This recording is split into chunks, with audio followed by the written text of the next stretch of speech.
লগ্নি সংস্থা কেলেঙ্কারি কাণ্ডের জের সারদা কাণ্ডের মতো ঘটনা যাতে আর না ঘটে সেজন্য নয়া ভাবনা রাজ্য সরকারের। সাধারণ মানুষ যাতে রাজ্য সরকারের কাছে টাকা রাখতে পারেন তার জন্য বিশেষ সামাজিক সুরক্ষা স্কিম আনার ভাবনা চিন্তার কথা বুধবার মহাকরণে জানালেন মুখ্যমন্ত্রী মমতা বন্দ্যোপাধ্যায়। এদিন মুখ্যমন্ত্রী বলেন, এই স্কিম নিয়ে অর্থ দফতরের ওয়েবসাইটে সাধারণ মানুষের মতামত নেওয়া হবে। 1 মাস পর সেই মতামতের ভিত্তিতে পরবর্তী সিদ্ধান্ত নেবে সরকার। আইন যেটা হচ্ছে সেটা আলাদা, এটা আমরা আরেকটা স্কিম চিন্তা করছি। ফাইন্যান্স মিনিস্ট্রির ওয়েবসাইট আমরা একটা তৈরি করছি, তাতে আমরা একটা জনগণের কাছ থেকে সাজেশন নেব, অর্থাৎ ওপিনিয়ন নেব। একটা আইন করতে হবে, আইন করেও আইন পাশ করবো আগে ওপিনিয়নটা নেবার পর। মুখ্যমন্ত্রী আরও বলেন, লগ্নি সংস্থাগুলির মতো সুদ দেওয়ার ক্ষমতা নেই সরকারের, তবে রাজ্য সরকারের কাছে টাকা রাখলে সাধারণ মানুষের আমানত সুরক্ষিত থাকবে। সঠিক সময়ে প্রাপ্য টাকা ফেরত দেওয়া হবে।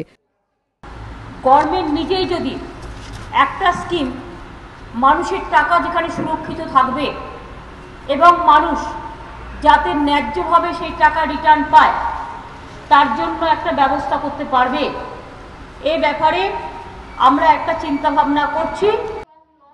তবে সবটাই পরিকল্পনা স্তরে রয়েছে বলে এদিন বারবার জানান মুখ্যমন্ত্রী।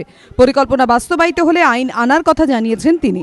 সুমন ঘরাইয়ের রিপোর্ট, এবিপি আনন্দ, কলকাতা।